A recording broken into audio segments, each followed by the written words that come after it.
So, welcome those of you who've arrived. And as you know from our pre-webinar talk, Debbie is, I'm going to turn this over to Debbie. And if you have any questions, there's a little box at the bottom that you can write some questions in, and I will monitor them. So, Debbie, I'm going to let you take it over. Thank you, Robin.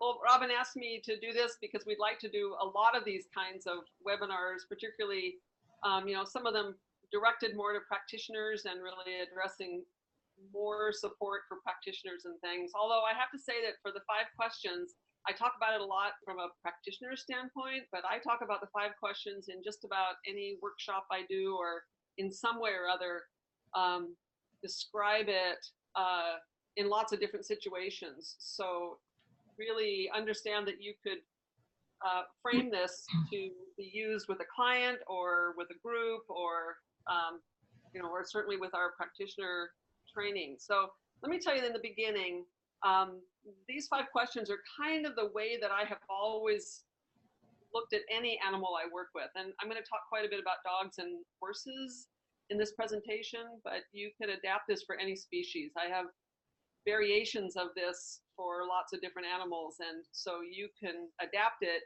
to whatever kind of animal that you're working with. But what I found is when people were starting to work with animals or clients or whatever it might be, that sometimes it can be a little bit overwhelming.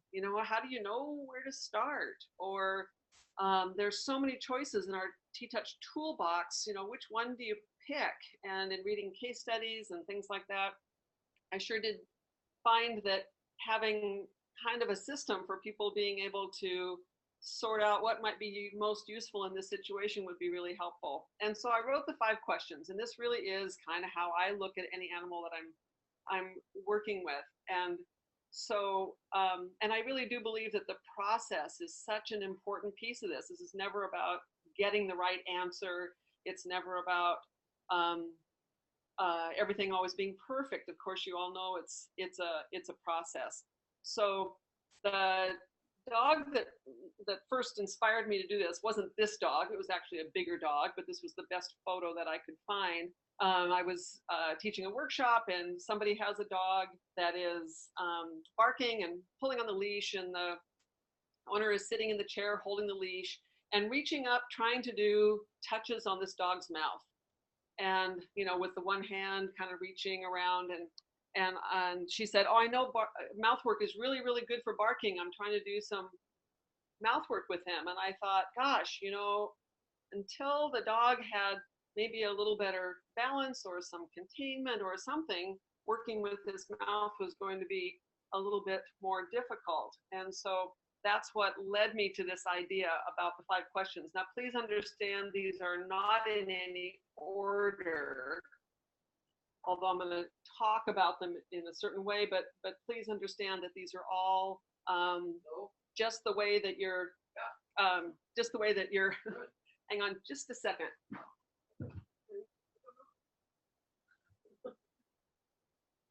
My husband on the phone, just reminding him that I'm sitting here. So these are not in any order, but please use them kind of as a collection so that you can kind of decide what you might want to do. The first question, so I'm going to, again, talk about dogs and horses, but you could apply it to anything. Is the dog or the horse or the animal in the best physical, mental, and emotional balance? So the beginning of just looking at the balance. So you all know that physically out of balance means mentally and emotionally out of balance. These things are all connected to each other, and when we work with one, we influence the other. And I talk about posture with this as well. So if you think about balance and posture, so if you're initially looking at an animal and you start to observe, what is their posture like? So here's some examples of different postures. If you go into the house and you see the dog that's racing around the house, you may be asking yourself, wow, where do I even start with this? Or maybe a client that has so many things to work on, you get maybe a little overwhelmed about where even to start. So by looking at these particular dogs, you can see that what are all the TTouch tools that you might have that would start to influence the dog's balance or posture. And so that might be a balance leash. It might be containment. It might be, um, starting with a few touches to soften the tail or the ears or whatever. And so really looking at, how can you improve balance? What are all the things that you might know that could influence that? And so the next question is the dog or the horse as comfortable in his body as possible? So, that tension, fear, pain, or the anticipation of pain can be powerful influences in our animals' minds and their bodies. And so when we think about, I use the example all the time with people, if you have a stiff neck, that it can make it hard to think, it can make it difficult for you to focus. You may be a little bit snappy. It might not be even easy to do something you might ordinarily enjoy. And so how can you help them to be as comfortable in their body as you can be? And we're looking at that as far as, can you do TTouches everywhere on the dog's body or the horse's body or the cat?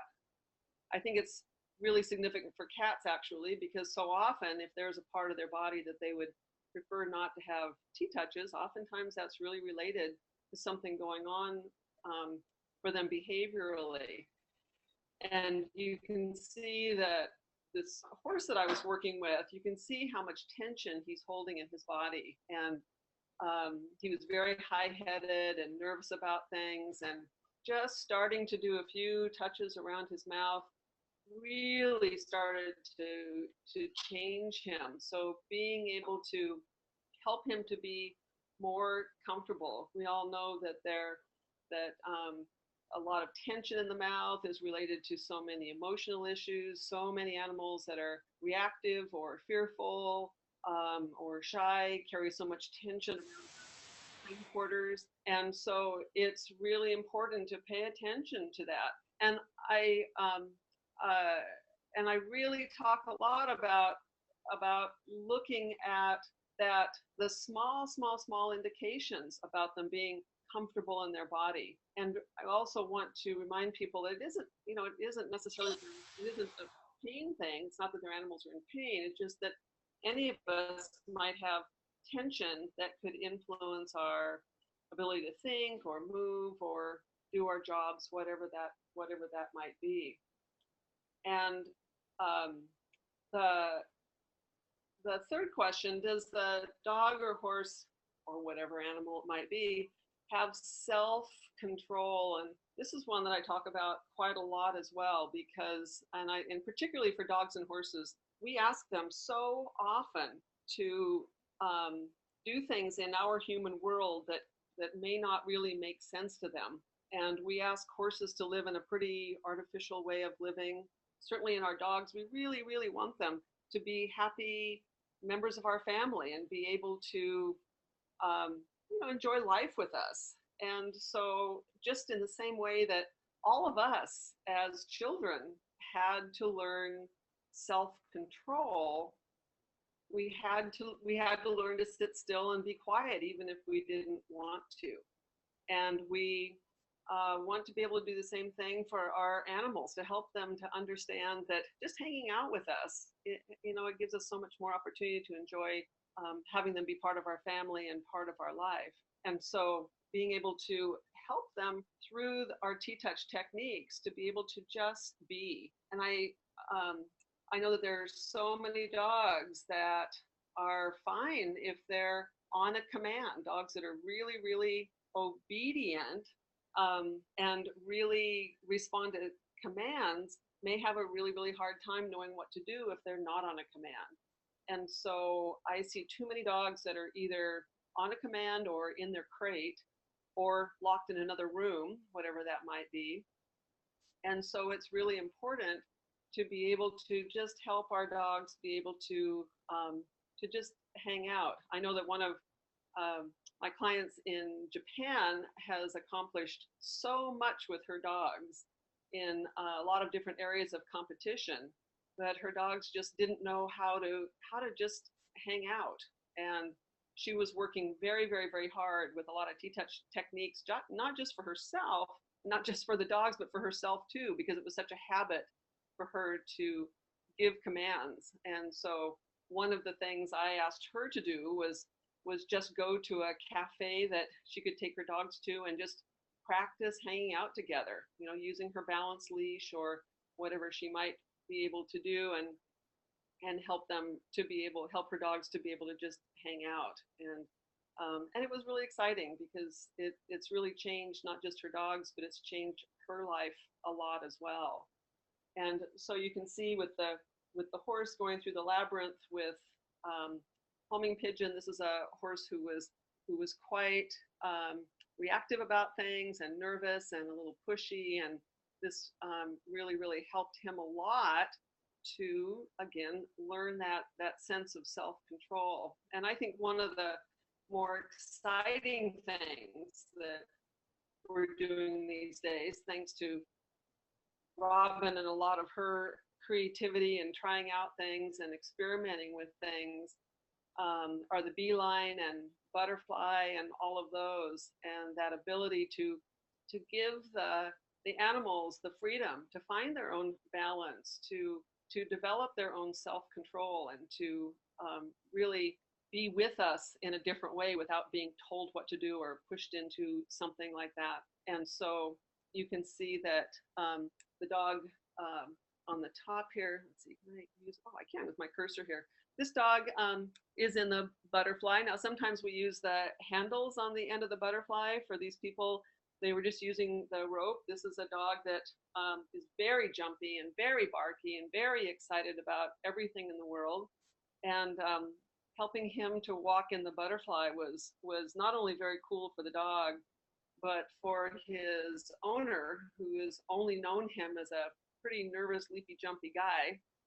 It gave her a whole new way. This is her smiling here, seeing him actually really being present and walking on his feet and being able to look at things and have the self-control to stay in balance. And of course, that helps him to be more comfortable and all of those things that go along with that.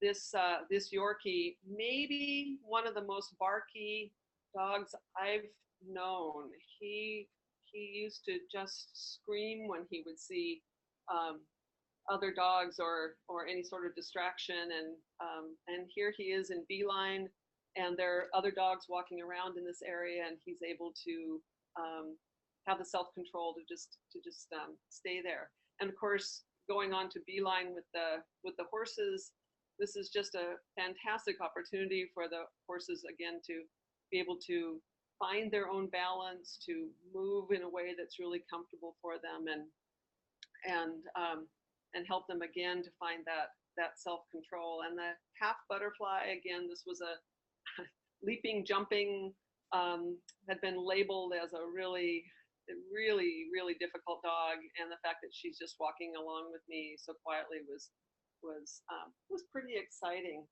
And so the next question: are you communicating clearly and understanding the communication from the dog, horse, and again, fill in any name of any animal? I'm always saying it's amazing how smart our animals get when we get more clear, and we understand their communication. And I really feel like the tools that we have using the TTouch harness here with the adjustable leash and the handle, I'm just completely in love with it, because of the results that we get with the animals, how quickly they get clear communication from us, how comfortable they are.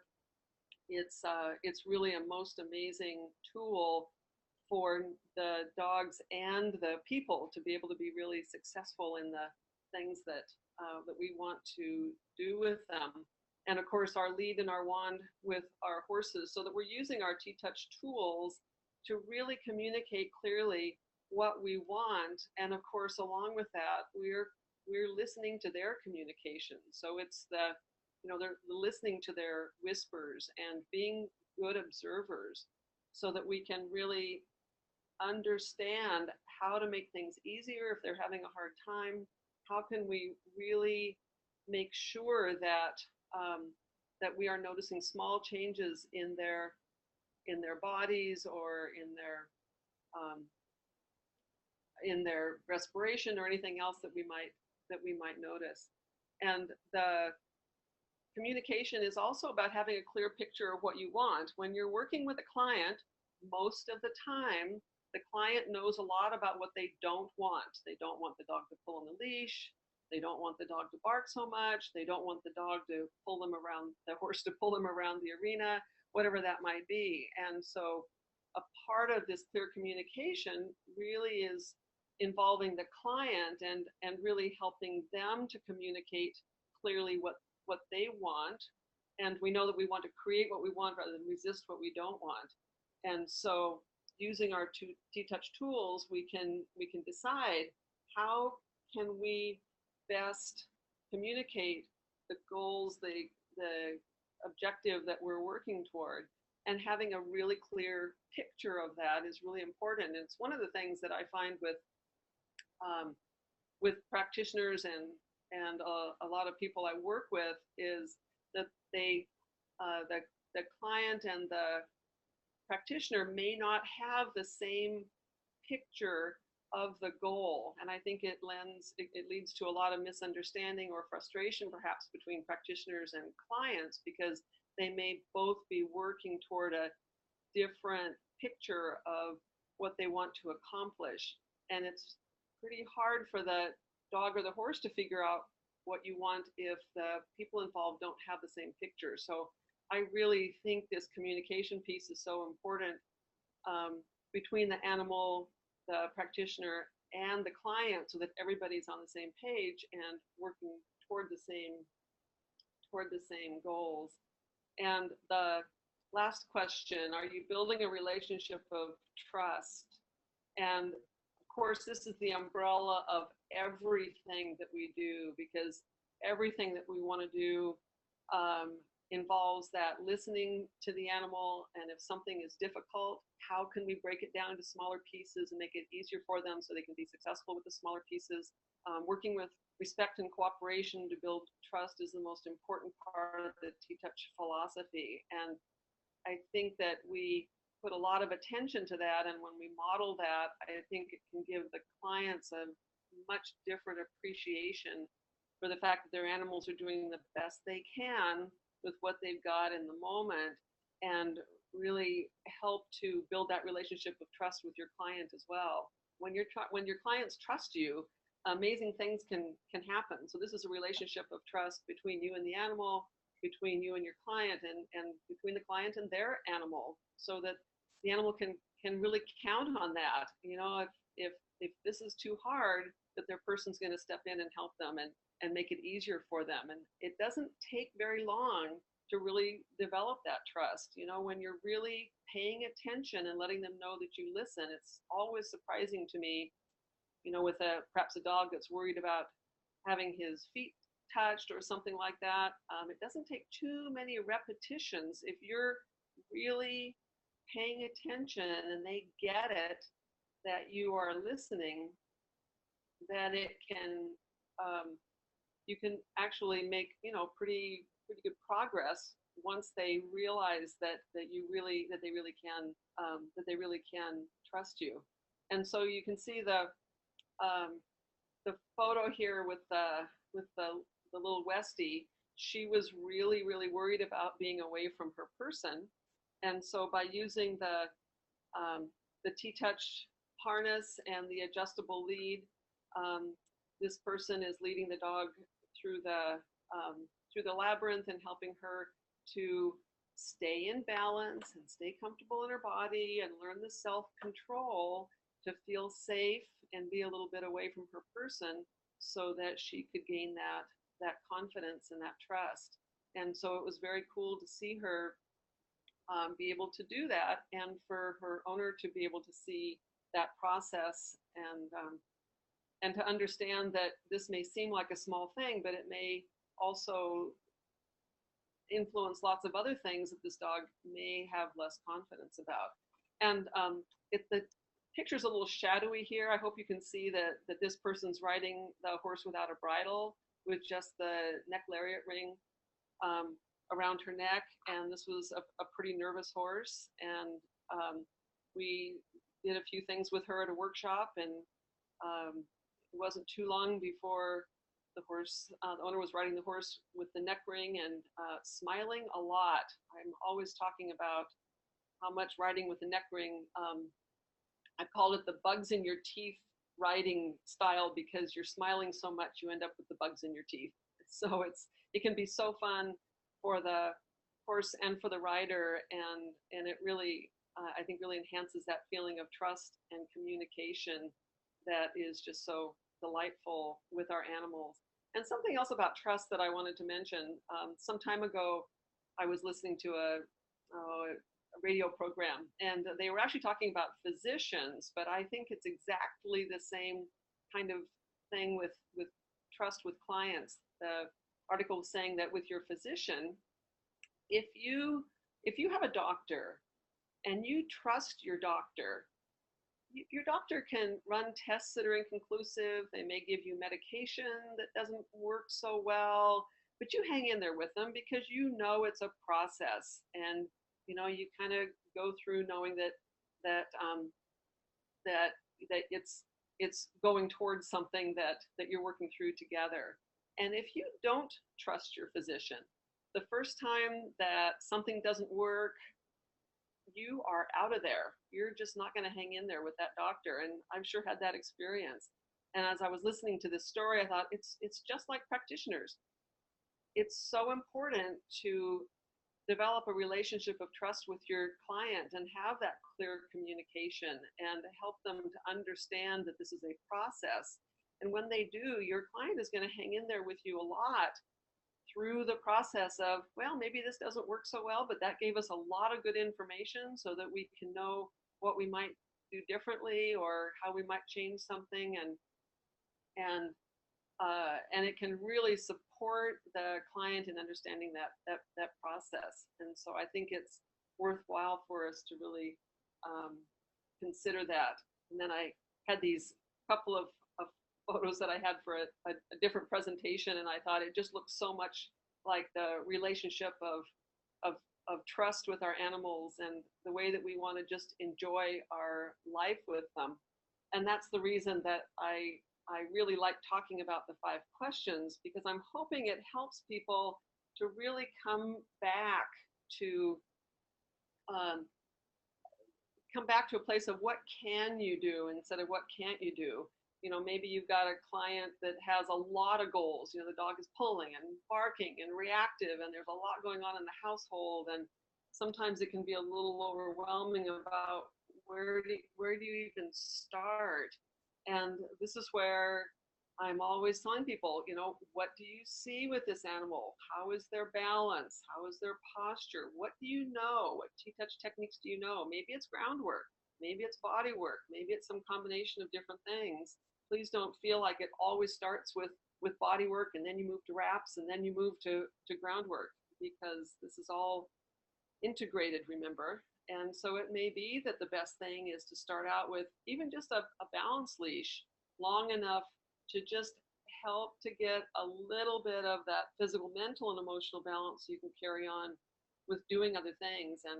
And gosh, bringing an excited dog into balance can be pretty impressive for the client. I also I have written down these 5 questions with a little description of each one on my website. And so if you go to this link on my website, you'll be able to see that. And I just made this little mind map about the 5 questions to help you kind of remember them. And someone had a question earlier about clients, and I think you can really use the 5 questions a lot with your clients as well. If you're working with your client and you look at them and they're, you know, standing really out of balance, they may be really nervous about what's happening for you or uncertain, you know, about this session. You know, I think most clients are a little bit maybe they're eager to learn something, or maybe they're nervous that they aren't going to be able to learn something, or whatever it is. And I think that you can use a variation of these things for building trust with your clients as well in a session. And so, so Robin, I'm just going to check in with you and find out if anybody has any questions. No, Debbie, so far we don't have any other questions. I was actually exploring my possibilities on the side, and at one point I found a way that I could unmute people, and then I lost it. Oh, no. So it's like, I think I need to do a little bit more tutorial, but if anybody does have any questions, you know, one of the things that, I don't know how many of you have used the beeline or used some of these different rope techniques, but it's interesting because I hear now in the dog world people talking about the importance of giving dogs choice, which of course the whole thing with the beeline is it really does give dogs choice. They can't lean in one direction or another, and it actually gives them a choice and a possibility. The same with horses, because the freedom that it gives horses through their head and neck is actually quite remarkable. Now, I also talk to people about it being the space between being on a leash and off a leash. And that's you know, so many dogs have, it's much easier for them sort of in one way or the other, but you know, not both.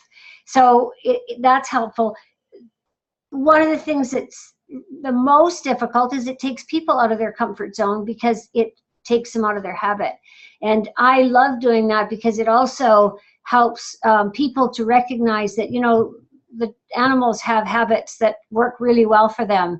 And, you know, we're asking them to change habits that they see no reason to change because, you know, what's the motivation for them? So I think having sort of these questions to go back to is helpful for people.